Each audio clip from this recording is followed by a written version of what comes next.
And we are live. We're not, well, we're alive, but the show's not live. Anyway, the show is live. It's live on, I don't know. I used to say live on tape, but it's not live. Yeah, there you go. It's live on digital. Uh, I What would guess you live say it on is? digital, would it be? I guess it would be. Yeah. I don't know. Anyway, welcome to Conversations with Deborah, a bi-coastal dialogue between myself, Malcolm Berman, and my co-host, Deborah Manning. Hi, Deborah. Hi, Malcolm. How are you? I'm Deborah Manning, and I'm a former native Californian, former news reporter myself, and moved to Greenville, South Carolina, sight unseen, 5.5 years ago. And I've never looked back. I've enjoyed every single minute of it. And who would have thunk that a native California lady would be actually in the deep South? But sure enough, Well, I well am. I was going to do your biography, A Woman Gone Astray, but you're not really going astray. No, it's been great. It's just been fascinating. However, we did have some interesting weather. As you well know, there was unfortunately tremendous damage in Mississippi and Louisiana, and they were preparing us, the weather people were preparing us, as was the National Weather Service and FEMA, preparing us for the worst, which was tornadoes. And I don't know. I guess I like it better having tornadoes only because at least you do have some warning. So sure enough, Fish, my husband, went down and talked to a neighbor, and our neighbor came up and made sure that our generator was ready to go. And fortunately, with the large trees that we were able to eliminate, the possibility of a large 20-ton tree coming down on our house was eliminated. So that worked out well. But as it took place, we were prepared for the worst around 11 o'clock yesterday morning, and it was very quiet. Unfortunately, very quiet. And we had an emergency with one of our dear kitty cats, Smitters. Little Smitty has a dental problem, and he has to constantly have pain pills and what have you. Um, I'm sure you've tried to give pills to a cat. Um, it's remarkable what happens. They turn into panthers, and he's a small cat, 7 pounds. But I got to tell you, you try and give that cat a pill, that thing turns into about 2,000 pounds of really upset feline. So Well, I remember with my cats, the dentist said that the vet said that their teeth dissolve naturally.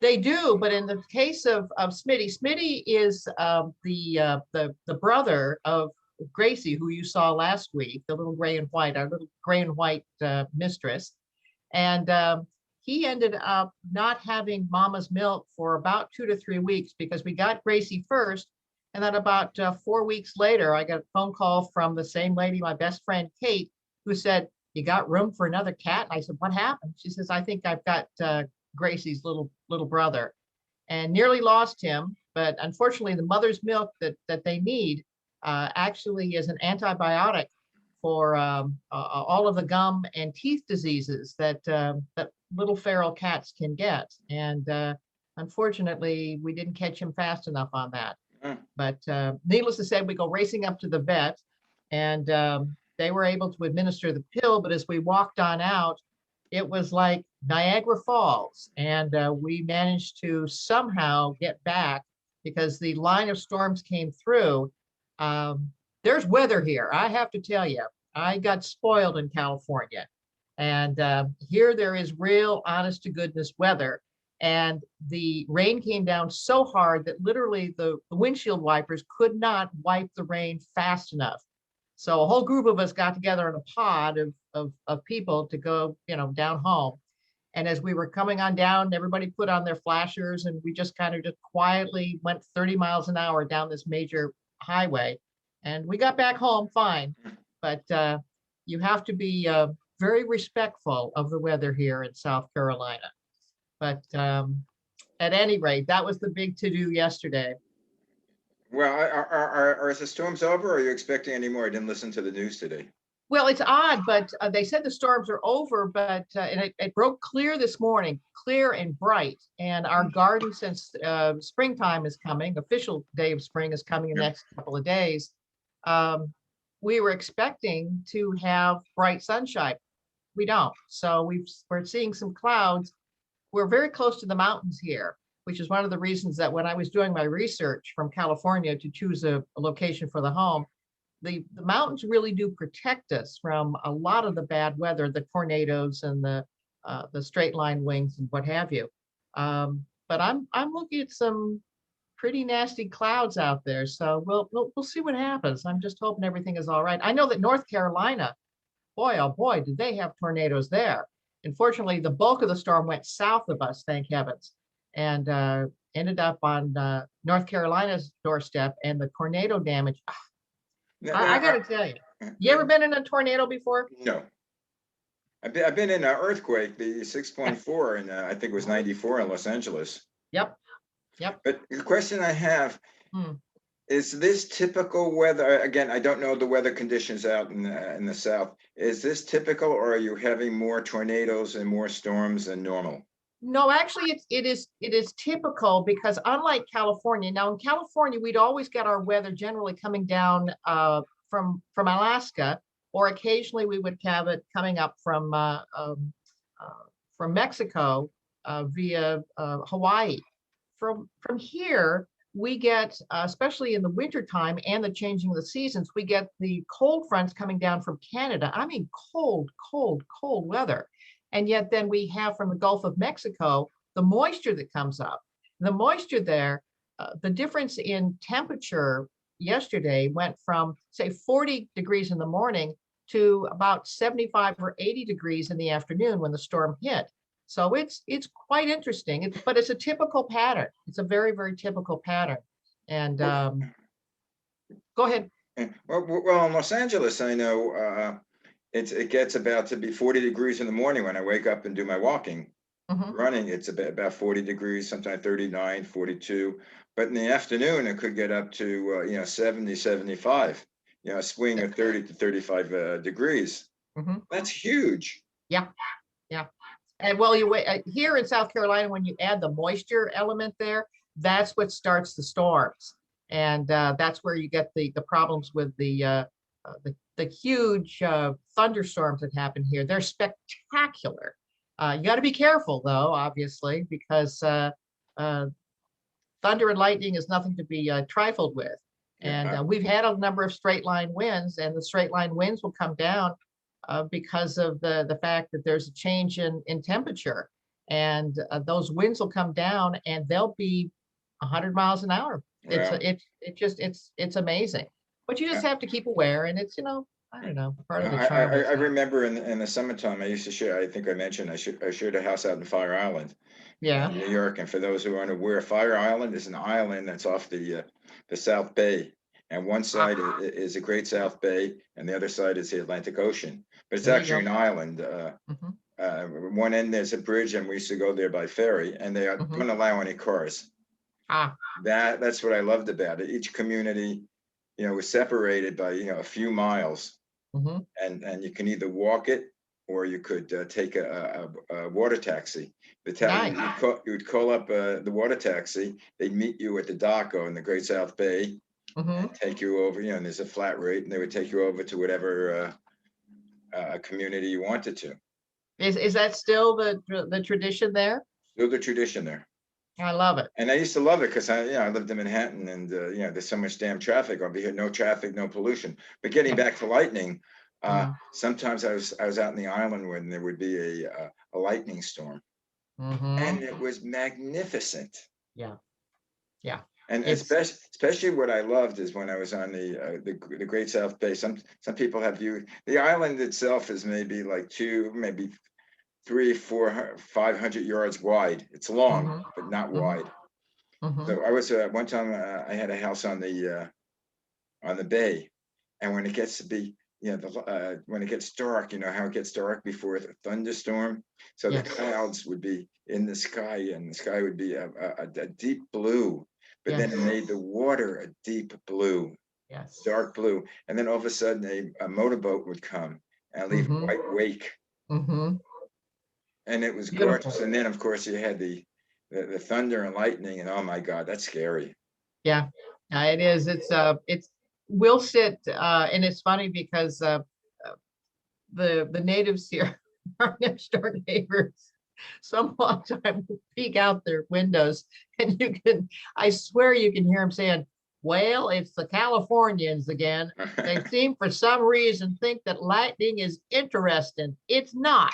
Well, it's interesting for us. We still haven't lost that honeymoon feel here, being here in South Carolina. So at Not any rate, necessarily that it's beautiful. it is. I mean, if It is. you if you just want to appreciate, nature, Yes. yeah, may not be something to sit out with your umbrella and say, oh, No.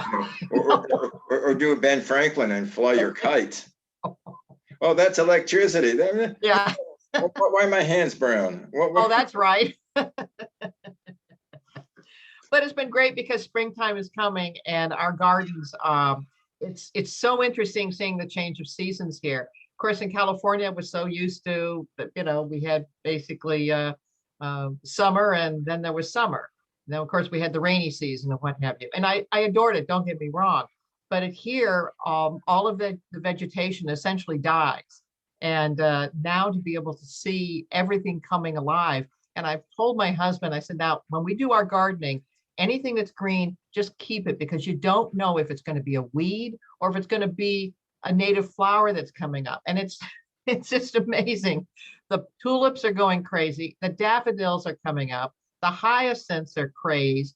It's just so interesting watching the whole landscape coming alive. The buds are coming out now on the leaves on the trees.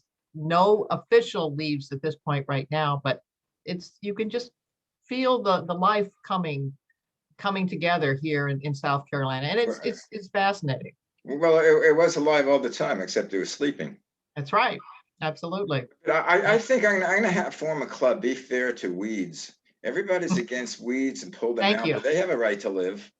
Well, it's funny because some of the weeds that we see here are in fact wildflowers. And we decided that we wanted a home without grass. So in our entire front yard, we have a formal little area that we put together with roses and et cetera, and hostas, et cetera. But on the far side, down towards where the garage is, we've made that all native grasses and native wildflowers and what have you. And it's funny because people will stop and kind of stare at it and kind of do a double take. And for example, we have a complete bed now of wild violets, and they're absolutely gorgeous. And I'm not talking of one or two little violets. I'm talking probably close to 10 to 20 square feet of violets that are all now blooming in all different colors of violet and lilac. And everyone says, oh my gosh, you've got to get rid of these. These are weeds. They're not weeds. They're gorgeous. They're fabulous. Did you ever think of opening a B&B, a bed and breakfast? Well, it's funny you say that because the house that we are in, it's a 1948 bungalow. And the more we try and find out about it, the records here are different than in California. When I was a real estate broker in California, you could do title searches and you could find out exactly what had been done to the property and who owned it and all of this. Here in South Carolina, they don't keep those kinds of records. They're very sparse. But what we found in the backyard is a wall and stairs going up to the house behind us. Now, the house behind us is an enormous 2-story building that before it was sold, looked to be like, I don't know, like an Adirondack, almost like a Yosemite. We went in the inside and just interesting fireplaces and staircases, but all that kind of reminded me of Yosemite. The man who just purchased it is now making it into, of all things, a restaurant. So it'll be very interesting to see because we'll be able to go ahead and go up our staircase in the back and go to our own little cute restaurant. But I had thought that it would be kind of fun to be able to maybe purchase that particular piece of property. Not that I am wealthy and involved and what have you, but it would be fun to have a B&B. But we do at this point right now, if you come to visit, right over here is the nice guest bed. Now it's being occupied by, there's Ziggy. On the far side is his brother, Maxie. So it has been cat tested Malcolm. Oh, So okay. you and your wife are certainly invited. It's categorized. It is very much so. No, but Very much so. and it's I love I don't like manicured gardens. I mean, I like them, they're okay, but I like wild stuff, where it's really not tended to. It's, Yeah. all sorts of flowers, all sorts of, growth that's not necessarily manicured. That's exactly what we've done with ours. And it's so funny because people stop and stare at the garden and they're like, how did you manage to figure this out? And I said, I don't. You just keep keep things under control and have, focal points on it. For example, in our backyard, it was all just dirt. And that's a real problem, especially here, because we're on a slight hill. And the runoff problem, because we'll get sometimes rain amounts 2 inches, 3 inches an hour, and that's a heck of a lot of That's rain a lot. coming down. It is. So what we ended up doing was bringing in slate, natural slate, 1 ton of natural slate. And did we bring it in by hand? Yes, we did.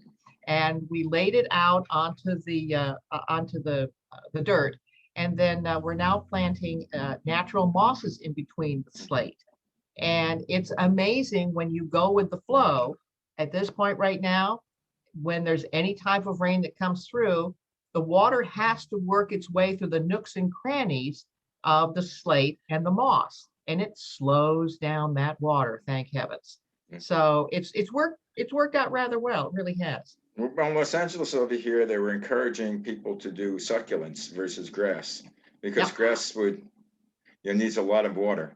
Yes, it And does. since right now we've been in the dry season about for the last 40 years. Do you still So, are you still considered to be in a drought at this point? Because when we left in California, we were in a drought. we're always in a drought for the simple reason that they haven't found out how to store the rainwater. I mean, it's when it rains over here, the water just drains off into the ocean, into the sewers. Uh, they don't save it. I think in different countries, in foreign countries now, they're doing some sort of dams where they're saving rainwater. Yep. And Because in fact, here, our next door neighbor just up the way has put rain barrels into his gutters. So when it comes down the drain pipe, he now is collecting all of the rain. We're going to do the exact same thing with ours because it's perfect for watering the plants without using the municipal water. And it's so funny because people keep looking at us saying, "You guys are really Californians, you're aren't you? Californians. You keep reusing everything." Yeah, it's okay. It's okay to keep reusing things, You should put a plank on your door. Save the planet. Yeah. Let's see what that would do. Well, actually, we're going to put a plank up saying, no, you're right. We're not from around here. We're aliens. Well, I mean, I appreciate the background that I had in California, and my parents were very appreciative. My mother would always, when we would go traveling, because she's from the East Coast, and when we would travel back to see relatives, she would talk about always take photographs, but leave footprints. So she was always very aware of making sure that you picked up your trash, that you took nothing from an area except for photographs, and you left nothing but footprints. And I think that was a good way of handling things. Yeah, a wise mother. Yeah, absolutely. Speaking of photographs, why don't you have a project for you and Fish? What's that? Take pictures and then post them of your house and the flowers and the Okay. and you post them and let's show everybody where you live. Okay. I mean, I don't know how. Yeah, I don't know how many people we reach, 1 million, 2 million people a week. Believe that one. but I'm sure they're not from Greenville, South Carolina. Well, it's so funny because people that I know consistently ask me, why in the world did you choose Greenville, South Carolina? And I'll say it again, Greenville, South Carolina reminds me of the way California used to be in the 80s and the 90s. it's extremely friendly here. You can start conversations with anybody and everybody. We have a wide diversity of racial mixes. We have Blacks, we have Hispanics, we have folks from India, we have people from the Congo, all kinds of different people here. And the one message that the whole group seems to be saying to one another is, let's talk. We had, for example, Black Lives Matter demonstrations, and I think I've maybe done this story before, but it bears repeating. We had demonstrations on Main Street, which was fine. That's the way, that's fine. It started to devolve into possible problems with storefronts being attacked.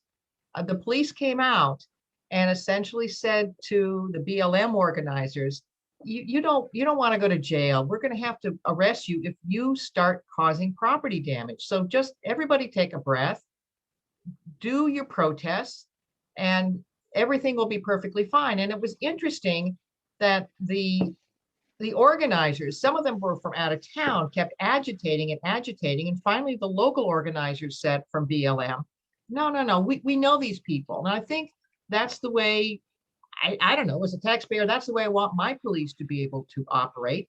The police just essentially said, listen, I know you, Hank. I don't want to have to take you to jail. And I'm going to have to do that to enforce the laws. Well, So it's a different kind of a situation here than I've seen that I witnessed in California, where it almost seemed like when we would go down, when Fish and I would go down to Los Angeles, we would take shots of the Hollywood Boulevard, the Walk of Fame stars. If you looked at anybody who you didn't know, looked them in the eye, they would look at you very strangely and say, "What do you want? Do I know you?" That's not the case here. When you look people in the eye, they look back at you and smile, and you have a conversation, regardless of what the race is. I just don't see that as I was seeing in California, which really alarmed me, very much alarmed me, because there's no place for that kind of prejudice on all sides. There's no place. I do that in Los Angeles. Well, I did that in New York. Mm-hmm. I remember when I was, I used to run to Central Park, and I would run Central Park in the morning, and then I'd rest and I'd walk. And I'd pass people, I say good morning, and they would look at me like I'm crazy. But for the first time.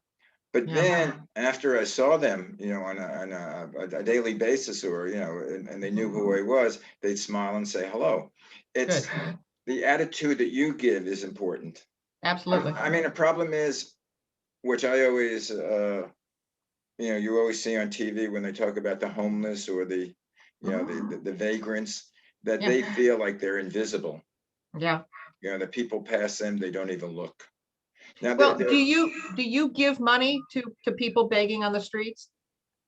It depends. I give money when I see a mother with children. I give money. I mean, not that much. If I have money, I will give money, and I've been criticized for that, saying that you're encouraging them just to be drinking and blah blah blah and all of that. And when I do give money, I say to them, God bless you, and please use this to help yourself. And I know that sounds like a Pollyanna, but I believe giving the money is helpful, and I'm hoping. I mean, it's the way it's going to be used is between that individual and God. Yeah, that's what it's all about. Well, I remember. And some people won't lower themselves to do something like that. If I've got an extra $5 or $6, absolutely, I'm going to do that. That's generally about how much I have in the purse. So. When I lived in New York, I remember I'd go down to the subway, and there would be people panhandling. Oh, I don't have enough money to go. I need to take a train. So what I would do is I'd buy a token. I'd put it in. I say, take the train. And did they? No, they looked at me like I was crazy. Yeah, there you go. There you go. I know people take advantage of it. People. Yeah, but the thing is, which sometimes I do, and sometimes I don't know if it's even safe. As I say, the people feel that they're not being seen. They're not begging, but they're like in encampments or in tents, and I'll pass by and I'll nod hello. Yes. But the problem is, I don't, and sometimes you walk past people who are having these very large, very loud arguments with themselves, Yeah, and for whatever reason they haven't taken their meds, yeah. and a lot of times I think I'm saying, is it safe to say hello?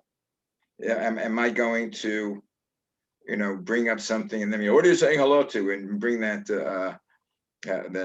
anger out? But I think animal instinct should be your guide. and I know in my youth I wasn't afraid, that someone would hit me. And I'm still not afraid of it now, but I'm saying, no, it's not 30 years ago where someone hits me. Yeah. I can absorb the blow, but and I could give back. But now, if somebody hits me, I'm down on the floor. I stub Yeah. my toe and it hurts for 2 days. Yeah. Well, you talk about being able to walk around, what have you. We had a very interesting conversation with Fish's daughter, who is in eldest daughter, who is living in Portland, and she's very liberal, and And we have to have her on the show. well, she's interesting, but something happened. She is moving in with her boyfriend, and they were perusing the neighborhood of this new apartment. And she said, for the first time, I really felt afraid. And I said, well, what happened? She said, well, we were being stalked by an individual, and I suddenly realized, oh my God, I can't call a police officer. There's nobody out here to help me. And her her attitude about things changed dramatically. She says, I've never felt this level of fear, and I'm now starting to realize that maybe we do need police.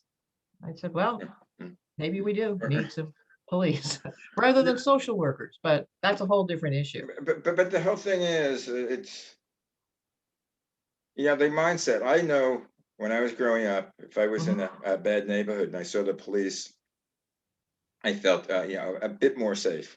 Sure. But by minority groups, it's the opposite. Hmm. When they say police, they see danger, and that's the way they were.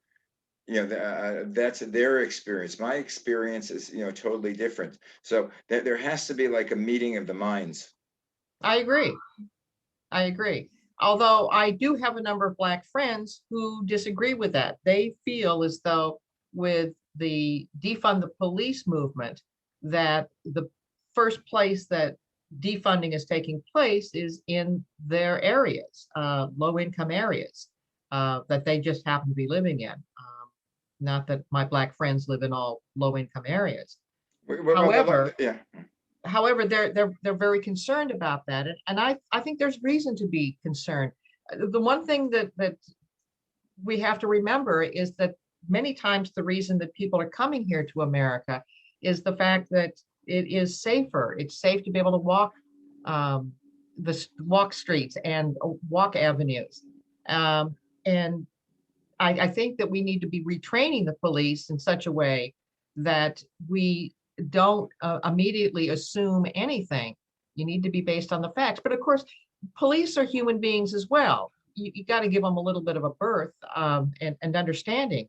It's an unbelievably tough job. But I agree with you. Well, number but one, there has to be retraining, mhm, but there has to be make it where a different type of people would want to be police.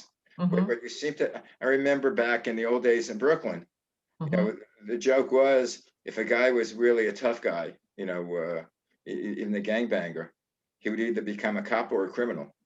yeah, But the cops that I knew were really these rough guys in school. It wasn't, yeah, they were nice people who wanted to do good for the community.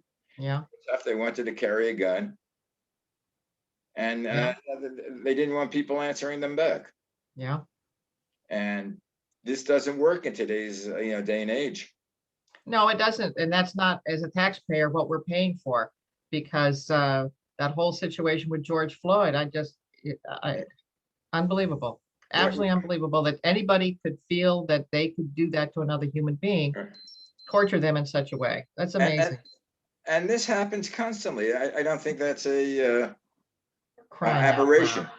For crying out loud. You mean it's already 30 minutes? It's already 30 minutes. Doggone it. We could go talking. We're not, I mean, we're talking about subjects, but we're not talking about, life and death subjects. We're talking about life. It's about life. It is. And things around us. And I think, I don't know if it was John Lennon who says that life happens when you're making plans. That's it. All of a sudden, which I've learned, if you don't do it now, 5-10 years from now, you can say, really, has that time passed? That's right. It's funny that you bring this up because I'm now prepared to go ahead and get my my book on bereavement going with the loss of my husband Tom. That you and all three of us worked together on a radio program, that Real Money, which was fabulous because he was very technical in being able to understand the Fed and money and all of these things. And we kind of did it like the George and Gracie show. I would ask the stupid questions, which were very good. I could ask really dumb questions as the dumb, tall blonde, and he would answer them. But when I lost him, it's now coming up on 11 years. It's been a long time. I found that many of the books that people suggested to help me with coping with his loss, because we were together for 33 years, just didn't do it. It didn't help me build the new life that I have now. And I am now prepared to go ahead and get my book written, very practical ideas as to how a woman, because I'm a woman, but how a man can also look toward those signposts as to how to rebuild a brand new life. My life is totally different than it was with Tom, and it's a very positive life. It's filled with joy. I was lucky enough to have a good outlook on life, to be able to attract a mate like Fish, and we're totally different, but we work together as a wonderful team. We've now been together for 8 years, and it feels like it's only been a couple of weeks. But the books I found were more I don't know, didn't give me the construct to be able to put together a new life. This life that I have now is completely and totally, utterly different than my life in California. Completely different. When I met you, you weren't living in Santa Barbara. I think you're living in the South Bay. Yeah, we were. But getting back to this, and this, we can bring that up, the next show. But I wanted to talk to you, and probably talk off camera, about my new, collegiate corner on the webcast. I'm very interested in that. I could be and very, I want to very talk to you interested. about you could become initially my research lady, because I'm looking for people who are very active in alumni clubs in major colleges. Mm-hmm. And looking for people who are active in fraternities and sororities at major schools. Good, let's get the word out. So if anybody out there is active, please, let's get in contact with either me or with Malcolm. Right. Because there's got to be interesting stories out there. Yeah, with me, it's malcolmpresents@gmail.com. And for you? It's going to be Biz Sherpa, BIZSHERPA, Biz Sherpa, like the business, and the Sherpa, this person takes you up to Mount Everest. bizsherpa@gmail.com. Yeah, because I'd like to see what old graduates feel, what new graduates feel, how they feel about their colleges, what has changed. Mm-hmm. Because I find out people who are loyal to schools, who are active in alumni, they'll always be active in alumni, and they'll always be involved. Yes. And people who are involved in sororities and fraternities, forget about it. They're fanatics. Yes. Yes. They still won't even give their secret handshake out. I know. After 50 years, handshake. Now I can't do that. I know. I made a blood promise. I know. But those types of traditions are fabulous. You wonder whether or not they will still be alive when we pass on. You wonder, because those are great traditions. Well, some are good, some are bad. Oh, of course. You always see the hazing, and someone passes because they were killed in hazing. Anyway, Deborah, it's time to say goodbye. Well, And- it's and- been and your delightful. cats Oh, are coming oh, there. and here's Miss Grace. Yeah. Say goodbye. Say hello, say goodnight, Gracie. Good night, Gracie. Meow, meow. Good night, Gracie. Mwah.